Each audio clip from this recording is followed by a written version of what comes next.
Hi everyone, once again welcome to all of you. Today I am going to discuss about properties of determinants in this class. तो इससे पहले हम लोग ने determinants की जो बेसिक प्रॉपर्टीज़ थी या डिटर्मिनेंट को एक्सपेंड करना along rows from and along column wise, तो ये सारी चीज़ें हम लोगों ने डिस्कस की थी.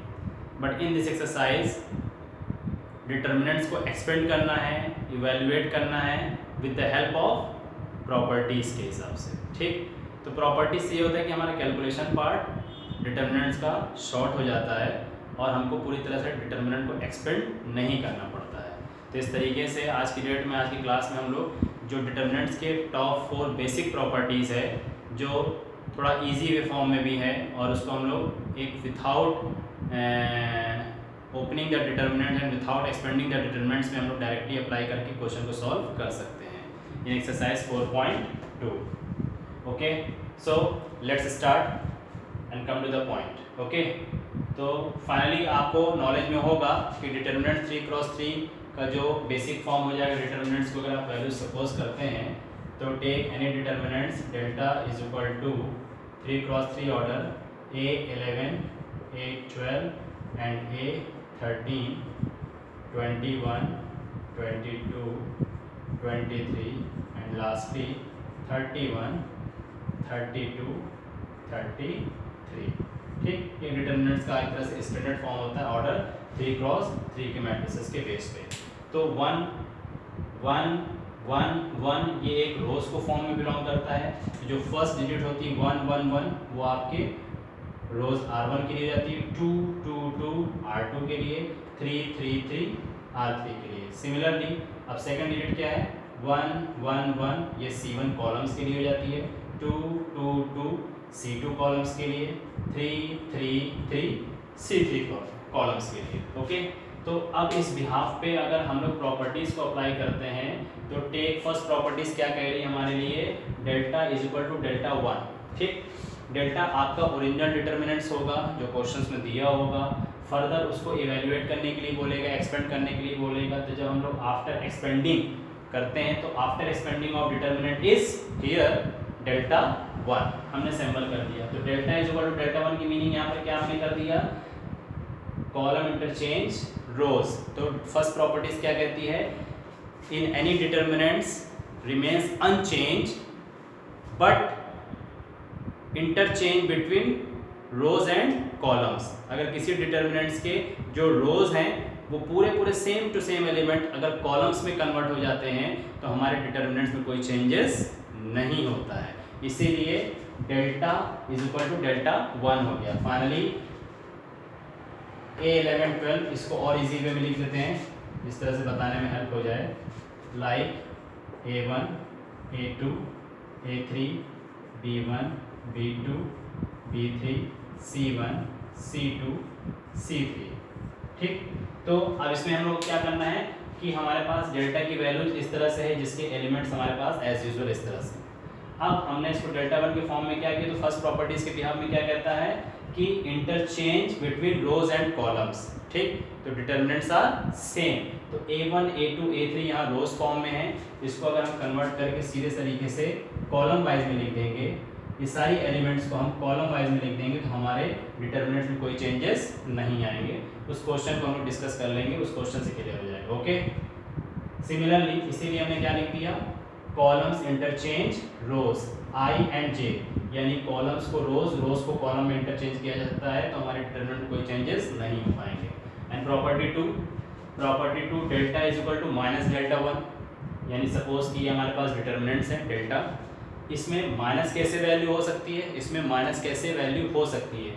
सिंबल क्या यूज़ किया, इंटरचेंज बिटवीन रोज, यानी इस रोज को आप यहाँ लिख सकते हैं, इस रोज को आप यहाँ लिख सकते हैं. तो इंटरचेंज बिटवीन रोज और कॉलम्स, तो उस कंडीशन पे हमारे पास जो डिटर्मिनेंट्स होगा वो क्या हो जाएगा, माइनस साइन के फॉर्म में आ जाएगा. तो डिटरमिनेंट्स की ये जो वैल्यू होगी एज यूजुअल होगी, इसके रोज को यानी R1 को R3 की जगह, R3 को R1 की जगह, C1 को C3 की जगह, C3 को C1 की जगह पे अगर आपने इंटरचेंज आपस में कर दिया तो उस कंडीशन पे डिटरमिनेंट्स हमारा माइनस आएगा। ठीक, क्वेश्चन से वो भी क्लियर हो जाएगा माइनस कब लेते हैं। And property number third, delta is equal to zero. Simply when delta is equal to zero, determinant is zero in any two rows or any two columns are identical.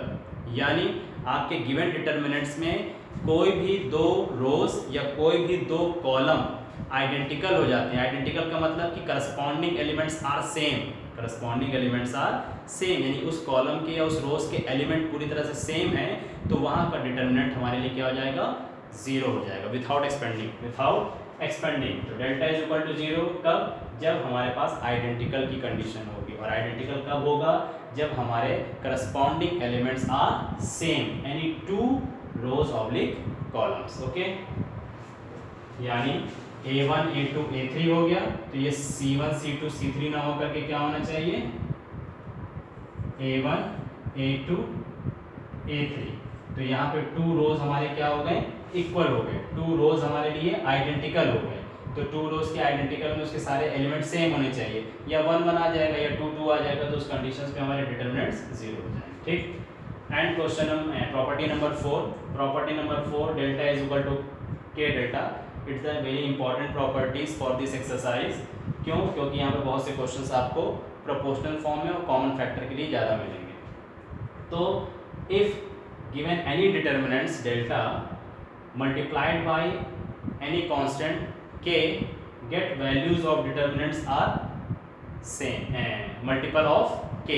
कहने का मतलब ये कि कोई भी डिटरमिनेंट्स आपके पास वैल्यू होगी, उस डिटरमिनेंट्स वैल्यू में अगर हम इसको k से मल्टीप्लाई करते हैं तो किसी रो से किसी कॉलम में उस कांस्टेंट का मल्टीप्लाई हो जाएगा, चाहे वो रोज में हो जाए या वो किसी कॉलम में हो जाए। तो इस तरीके से ये हमारे लिए एक कंडीशन प्रोपोर्शनल बन जाएगी। प्रोपोर्शनल का मतलब कि लाइक यहाँ पर 2 है और यहाँ पर 4 है, तो 2 2 ज़ा 4 की कंडीशन हो जाएगी। इसी तरह यहाँ 6 है तो 2 3 ज़ा 6 की कंडीशन हो जाएगी। सिंपली यहाँ पर अगर पास 8 है तो 2 4 ज़ा 8 की कंडीशन हो जाएगी। तो जो यहाँ पर कॉमन फैक्टर मिल रहा है 2 2 2 मिल रहा है, तो उस 2 2 कॉमन फैक्टर को हम बाहर कॉमन ले लेते हैं। तो आफ्टर कॉमन लेने के बाद जो अंदर के एलिमेंट बचेंगे, इसमें अगर वो एलिमेंट सेम हो गए तो वो हमारे लिए प्रोपोर्शनल्स हो जाते हैं। प्रोपोर्शनल्स की मीनिंग यहाँ पर यही हो जाएगी कि any R1 rows is proportional to R3, R1 proportional to R3, यानी आफ्टर कॉमनिंग, जब कॉमन लेने के बाद जो एलिमेंट बचेंगे वो इसके साथ सेम होने चाहिए, तो हमारे लिए क्या हो जाएंगे, प्रोपोर्शनल हो जाएंगे। लाइक प्रोपोर्शनल का मतलब कि एक एलिमेंट से एग्जांपल ले लीजिए, A1 is equal to K A1, A2 is equal to K A2, A3 is equal to K A3। तो ये k बाहर चला जाएगा तो आपके पास A1 is equal to A1, A2 is equal to A2, A3 is equal to A3 बन जाएगा। तो this is proportional sign, like F is equal to M/2A का इस तरह डेरिवेशन करके फॉर्मूला अप्लाई करते हैं। In the same ratio, in the same ratio, इसके एलिमेंट आपके सेम होने चाहिए। तो ये बेसिक 4 प्रॉपर्टीज थी, जिसमें इंटरचेंज का था, replacement and changes of column and rows की वैल्यूज थी, जिसमें 2 रोज 2 कॉलम्स के एलिमेंट्स आइडेंटिकल हो जाएंगे, मैच कर जाएंगे, सेम हो जाएंगे, तो वहाँ डिटरमिनेंट्स हमारा जीरो हो जाएगा। और लास्ट के जो डिटरमिनेंट्स हैं वो एक तरह से बेसिक प्रॉपर्टीज़ पे होते हैं, एक्सपेंड करने की कंडीशन पे होते हैं, और उसको हम लोग एक अच्छे न्यूमेरिकल वैल्यू भी यूज़ कर सकते हैं। लाइक जैसे 2 है तो 2 का मल्टीपल 32 यूज़ कर लिया, 3 है तो 3 का मल्टीपल हमने 81 से ले लिया, 4 है तो 4 का मल्टीपल 16 से कर लिया। ओके, तो इस तरह के क्वेश्चनों को हम लोग अपने 4.2 के क्वेश्चन से सॉल्व करते हैं, तो हमारी प्रॉपर्टीज़ का कॉन्सेप्ट क्लियर और होगा। बट इससे पहले प्रॉपर्टीज़, जितनी डिटरमिनेंट्स की प्रॉपर्टीज़ की जो प्रूविंग की डेरिवेशन थी वो ऑलरेडी मैं करा चुका हूँ, तो जिससे आपको पूरी तरह से हेल्प होनी चाहिए। अदरवाइज थोड़ी बहुत प्रॉपर्टीज़ में डाउट है तो वो इस क्वेश्चंस की हेल्प से सारे डाउट क्लियर हो जाने चाहिए। उस क्वेश्चन को हम पूरी तरह से एक्सपेंड कर देते हैं, सॉल्व कर देते हैं और एक प्रॉपर्टीज़ की हेल्प से आपको बताते हैं। Like 4.2 of NCERT book, using the property of determinants and without expanding in exercise 1 to 7, then prove that। यानी क्वेश्चन नंबर 1 to 7 में डिटर्मिनेंट्स दिए भी हुए हैं, but without expanding and with the help of properties of determinants आप उसको solve करिए, उसको प्रूव करिए।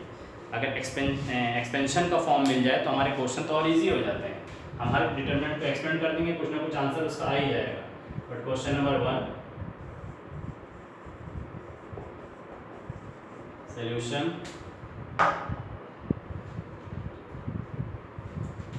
the given determinant is delta is equal to x y z a b c x plus a y plus b z plus c। Very simple, इसमें zero proof करना है। तो we can write the determinants of the given determinants as, इस चीज़ को हम कैसे लिख सकते हैं? हम इस डिटर्मिनेंट को ऐसे भी तो लिख सकते हैं, ये डिटर्मिनेंट की कंडीशन जारी जाने दीजिए। इस डिटर्मिनेंट्स को हम बाय पार्ट भी कर सकते हैं। बाय पार्ट की मीनिंग का मतलब ये हो जाता है कि हमारे पास जो कॉलम C1 है x y z का फॉर्म है और a b c solid element के तौर पे हैं, बट इन द कॉलम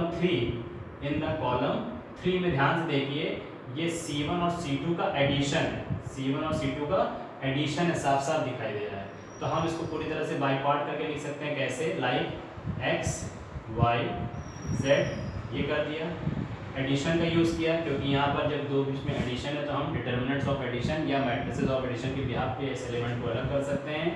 फिर अगेन हमने क्या लिखा? x y z a b c, x y z हमने फर्स्ट फॉर्म ले लिया। सेकेंड टर्म में जो a b c की वैल्यू हमने उसको यहाँ में a b c, ठीक। इस तरीके से देखा जाए तो हमको जीरो प्रूफ करना था और हमारी प्रॉपर्टी के बिहाफ पे कंडीशन जीरो हो रही है। कैसे जीरो हो रही है कि इन द फर्स्ट डिटर्मिनेंट, आप इसको नेमिंग देना हो दे सकते हो, डेल्टा 1 एंड डेल्टा 2, आप चाहो तो इसको डेल्टा 1 एंड डेल्टा 2 दे सकते हो, ठीक है। जब इसको आप ब्रेक करना चाहोगे तो आप इसको डेल्टा 1 का नाम दे दीजिए, डेल्टा 1 का नाम देंगे तो x y z a b c x y z comma delta 2 में आपके पास सेम हो जाएगा x y z a b c and lastly a b c। तो इस z1 z2 को हमने इस तरह से एडिशन फॉर्म में लिख दिया, belonging to main determinant delta. अब यहाँ ध्यान से देखिए तो हमारे पास क्या है? In the determinant delta 1 x y z c1 and C3 are identical. तो आइडेंटिकल का मतलब क्या हुआ? Corresponding elements are same. तो अगर आपके पास आइडेंटिकल हो जाएंगे, करस्पॉन्डिंग एलिमेंट्स आपके सेम हो जाएंगे, तो डिटर्मिनेंट्स हमारा क्या हो जाएगा? जीरो हो जाएगा। Plus in the determinant 2 column C2 and column C3 are also identicals, तो क्या हो जाएगी कंडीशन? जीरो हो जाएगी। तो delta is equal to zero, ये हमारा RHS पार्ट आ गया। इसमें LHS को RHS करके दिखाना है और यहाँ पर हम कंडीशन आपको मेंशन कर सकते हैं इन डेल्टा 1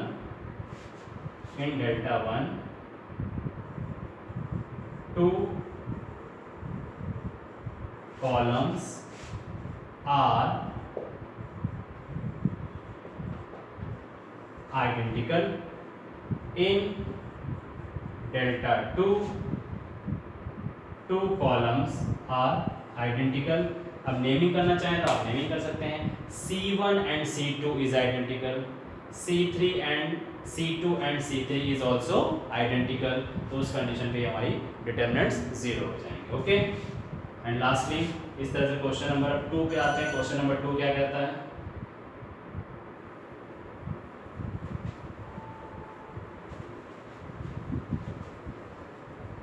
तो एक तरह से इसमें आइडेंटिकल के लिए हमारी कौन सी प्रॉपर्टीज यूज हुई? प्रॉपर्टीज 4 यूज कि हमारे पास दो कॉलम्स या दो रोज के एलिमेंट्स या सेम रेशियो में होंगे, तो ये कंडीशन हमारे पास जीरो हो जाएगी। एंड सिमिलरली क्वेश्चन नंबर 2 पे आइए। Solution delta is equal to a minus b, b minus c, c minus a, b minus c, c minus a, A minus B, C minus A minus B minus C. तो value of determinant is 0, ये हमारा question में RHS बोल रहा है। इस questions को further solve करने के लिए हमको सबसे पहले खुद मन में एक तरह से इमेजिनेशन कैलकुलेशन करना पड़ता है कि हम इस चीज़ को क्या ऐसा करें कि कंडीशन हमारी बन जाए without expanding and using the properties. तो हम इसमें कौन सी प्रॉपर्टी यूज़ करें, क्योंकि यहाँ पर जितने भी एलिमेंट्स हैं वो सारे डिफरेंट एलिमेंट हैं, ठीक। बट डिफरेंट एलिमेंट में हमको टारगेट बनाना है कि कोई 2 रोज या कोई 2 कॉलम या कोई 1 रोज या 1 कॉलम कुछ मैच कर जाए। तो मैच करने की सबसे बेसिक प्रॉपर्टी यहाँ पर ये बन रही है कि AB और BC, AB और BC का कुछ कॉम्बिनेशन निकाला जाए तो आई थिंक जिसमें -b + b कैंसिल आउट हो रहा है, बचेगा क्या AC। AC का जो कॉम्बिनेशन है वो हमारे 3rd रोज से मैच कर रहा है, क्योंकि यहाँ पर भी CA है, उसमें भी A और C आ रहा है। तो हम ये गेस कर सकते हैं कि R1 और R3 कहीं ना कहीं मैच कर जाएगा, तो हमारी कंडीशन 0 बन सकती है। तो हम इस पर अप्लाइंग कर देते हैं। Applying rows 1 R1 + R2, so we have and we get. तो इस तरीके से रोज 1 में R1 में आपने कंडीशन क्या ली, R1 R2 के लिए। क्यों ऐसा लिया, -b + b मिलके कैंसिल हो जाएगा, तो कंडीशन बन जाएगी A - C की, A - C। तो डायरेक्टली हम R1 में लिखते हैं R1 R2, -b + b cancel out, so A - C, -c + c cancel out, B - A, -a + a cancel out, C - B। R2 में हमने कोई चेंजेस नहीं किया, तो उसको एज यूजुअल नोट करिए, B - C, C - A B। And lastly C - यहाँ पर ये आ रहा है, C - A। ध्यान से देखिए, यहाँ C - A है, यहाँ A - C है। B - C, A - C, C - A, B - A B, C - B, B - C। तो यहाँ पर क्या हुआ कि यहाँ पर पॉजिटिव भी है, तो यहाँ निगेटिव भी है, तो यहाँ पॉजिटिव भी है, यहाँ निगेटिव भी है, तो यहाँ पॉजिटिव भी है, यहाँ निगेटिव A है, तो यहाँ पॉजिटिव A है। तो क्यों ना हम लोग R3 से माइनस कॉमन ले लें।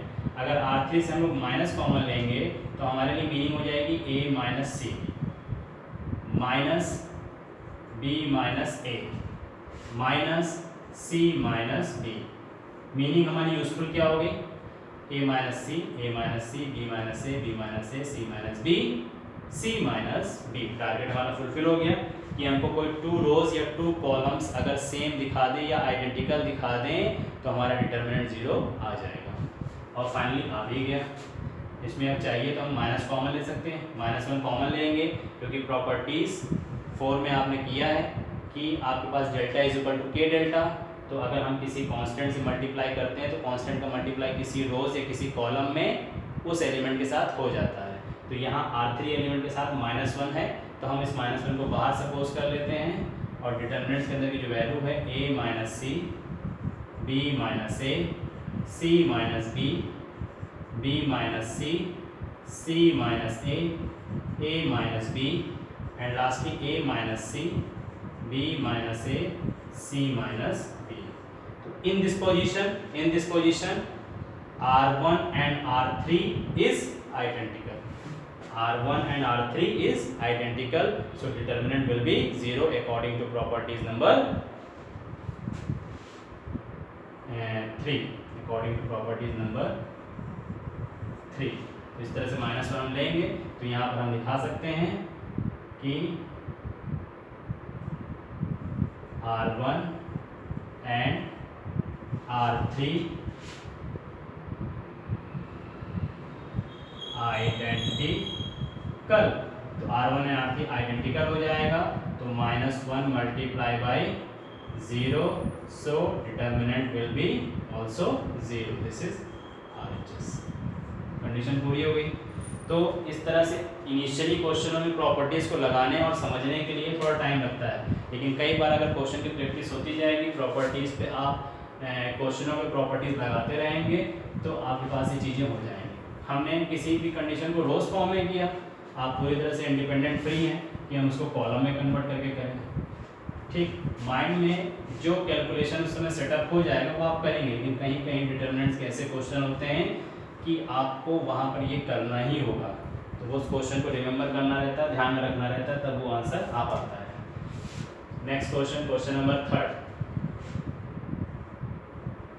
क्वेश्चन नंबर थर्ड क्या बता रहा है?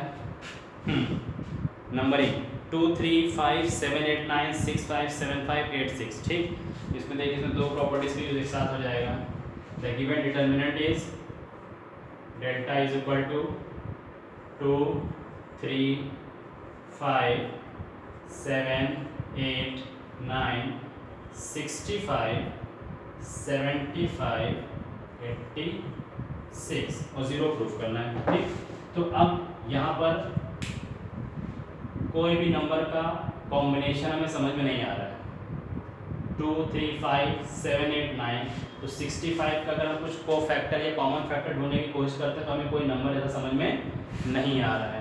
इस 7 का मल्टीपल 65 हो जाए, 8 का 75 हो जाए, कुछ मीनिंग नहीं क्लियर हो रही है।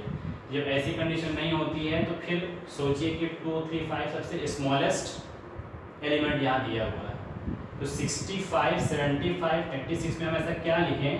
तो we can write the determinants, and according to my observation ये हुआ कि 65 में 2 है, 75 में 3 है, 86 में 5 है। तो 65 में अगर 2 सब्ट्रैक्ट होता है तो एक कंडीशन नंबर बनेगा 63। 7 का मल्टीपल 63 से होता है, 7 9 का 63।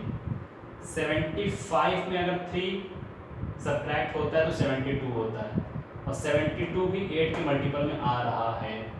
86 में से 5 सब्ट्रैक्ट करते हैं तो 81 9 के मल्टीपल में आ रहा है।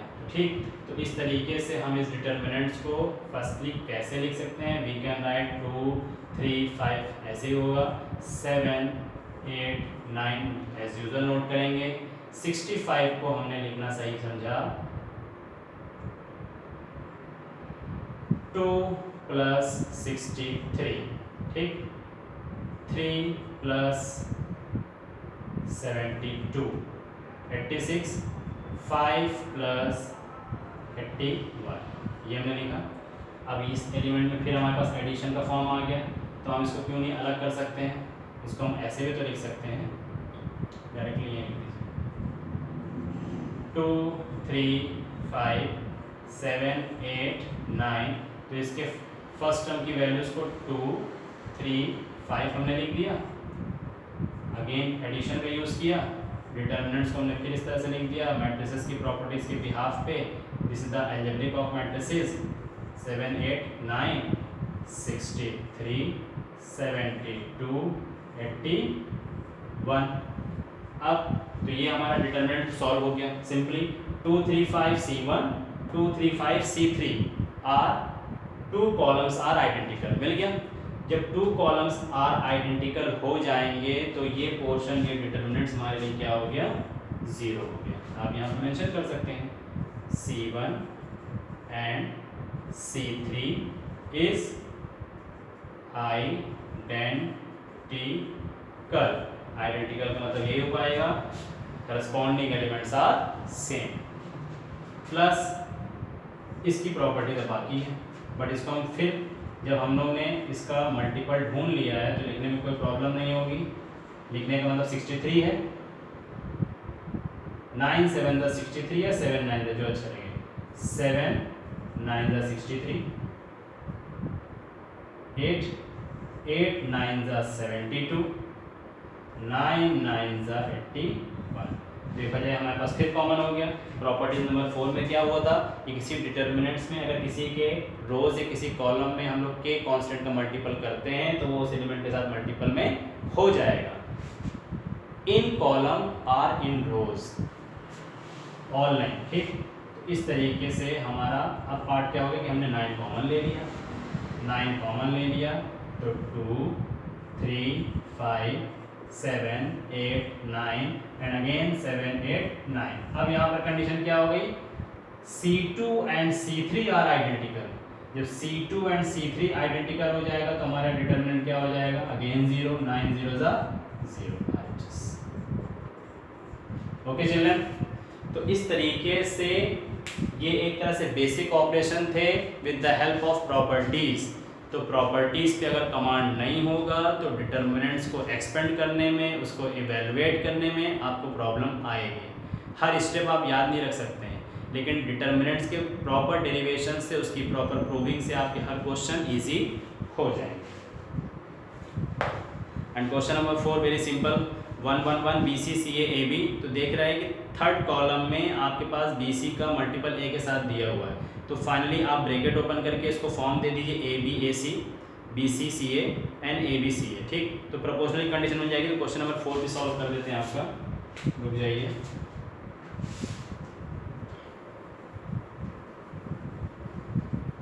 क्वेश्चन नंबर 4 में आपके पास प्रोपोर्शनल प्रॉपर्टीज अप्लाई हो जाएगी। उसमें भी आपके पास क्या हो जाएंगे कि दो रोज या कॉलम्स इक्वल एलिमेंट के फॉर्म में आ जाएंगे। Question number 4, determinant is 1 1 1 BC CA AB in the bracket AB plus C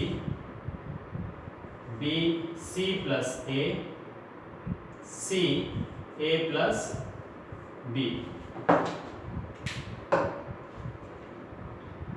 finally first of all इसको सिंप्लीफाई फॉर्म में लिख दीजिए। डिटर्मिनेंट्स 1 1 1 BC CA AB, जैसे इसका ब्रैकेट ओपन करेंगे AB plus AC BC plus AB AC plus BC, ये हो गया। अब इसमें हम क्या कर सकते हैं, देखा जाए तो हमारे पास 1 1 1 तो आपके पास आइडेंटिकल एलिमेंट्स का फॉर्म बन रहे हैं, लेकिन हमको ज़रूरत क्या होती है, 2 रोज या 2 कॉलम्स को आइडेंटिकल दिखाने के लिए। अब ये AB AC है, BC सेपरेट हो रहा है, तो ऑर्डर ढूंढा जाए तो AB BC CA AB BC CA AB BC CA AB BC CA बन गया। तो इस तरीके से देखने से क्या लगता है, अप्लाइंग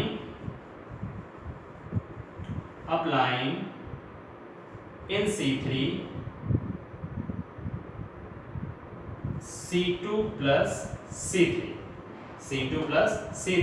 तो जैसे आप इस चीज को अप्लाई करेंगे तो आपके पास 1 1 1 एज यूजुअल रहेगा, BC CA AB कॉमन रहेगा। जैसे इस कॉलम में इसको ऐड करेंगे तो आ जाएगा AB plus BC plus CA AB plus BC plus CA AB plus BC plus CA same.